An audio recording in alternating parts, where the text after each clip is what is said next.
वर्षों पुराना ये विशाल पेड़, न जाने क्या क्या होते देखा होगा इसने अपने बचपन से आज तक। काश कि आज मैं इस पेड़ की भाषा को पूरी तरह समझ पाता तो बताता आपको कि यहाँ क्या क्या कैसे घटित हुआ था। कैसे कई बार कभी देश के भीतर के हमलों और कई बार देश के बाहरी शत्रुओं ने यहाँ पर आक्रमण किए। आज इस किले के रक्षक जीवित हैं, ना इसे ध्वस्त करने का इरादा रखने वाले शत्रु। यहाँ हैं तो अतीत के निशान और उन निशानों की कहानियां। चलिए प्रवेश करते हैं हिमाचल के दुर्गम पहाड़ों से घिरे उस किले में, जिसे देखकर किसी भी आक्रमणकारी का हौसला टूट सकता है। एक किला जो अपनी सामरिक अवस्थिति और अभेद्यता के लिए जाना जाता है। जी हाँ, कांगड़ा फोर्ट, और मैं यहाँ आ गया हूँ।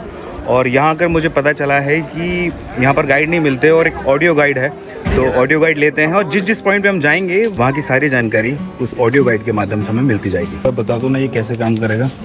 क्या है? ऑडियो गाइड है, राइट? ऑडियो गाइड है सर हमारे पास जी। ये फोर्ट की हिस्ट्री बताता है ये। अच्छा जी। जिस किले के अंदर 15 पॉइंट है, हाँ। उसके बारे में आपको पूरा बताएगा ये। अच्छा जी। जिस पॉइंट पे आप जाओगे वो अपना बटन दबा देना। हाँ बीच वाला बटन है प्ले एंड पॉज, बीच वाला। हाँ। जिस जैसे नंबर 1 में प्ले 2 प्ले, इसी तरह 15 पॉइंट ऐसे क्रिएट करेंगे। अच्छा, तो कितनी भाषाओं में है ये सब 3 लैंग्वेज है, इंग्लिश और हिंदी। इंग्लिश हिंदी में है जी। तो कांगड़ा फोर्ट में हम प्रवेश कर चुके हैं और मैंने ये ऑडियो गाइड ले लिया है और इसके साथ ये मैप है पूरे इसका। तो ये है मेरे पास ऑडियो गाइड, देख सकते हैं। इसमें बटन हैं 1 2 3 से लेकर 9 तक। तो जैसे जैसे हम आगे जाते जाएंगे हम प्ले करते जाएंगे। चलिए सबसे पहले शुरुआत करते हैं वेलकम से।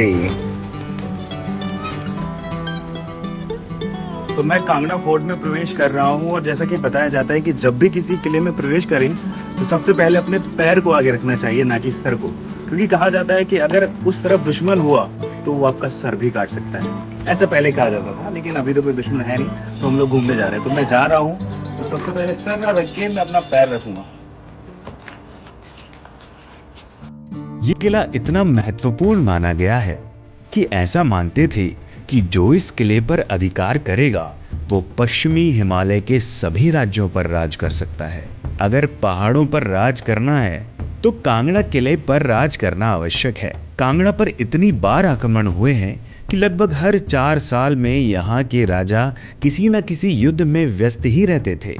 11वीं शताब्दी, महमूद गजनवी का आक्रमण, ये वो समय था जब पहली बार कोई विदेशी सेना कांगड़ा किले तक पहुंची थी। उस समय कांगड़ा किले के राजा और रक्षक कुल्लू में किसी युद्ध में व्यस्त थे, तो किले के अंदर सेना ना होने के कारण बिना युद्ध किए गजनवी किले में प्रवेश कर गया।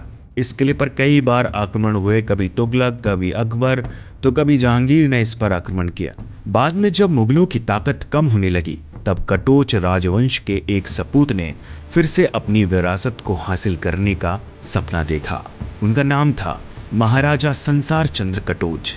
राजा की महत्वाकांक्षा इतनी बढ़ने लगी थी कि उसने आसपास की छोटी छोटी रियासतों को जीतना शुरू कर दिए। उन छोटी रियासतों के राजा ने गोरखों से सहायता मांगी और कांगड़ा को घेर लिया। 4 साल तक इस किले की घेराबंदी हुई। इस किले के भीतर अनाज, गोला बारूद सब खत्म हो गया। इसके बाद कांगड़ा किले के राजा भेष बदलकर महल से भागे और बाहर निकलकर उन्होंने सिख राजा रणजीत सिंह से सहायता मांगी। दोनों के बीच एक समझौता हुआ।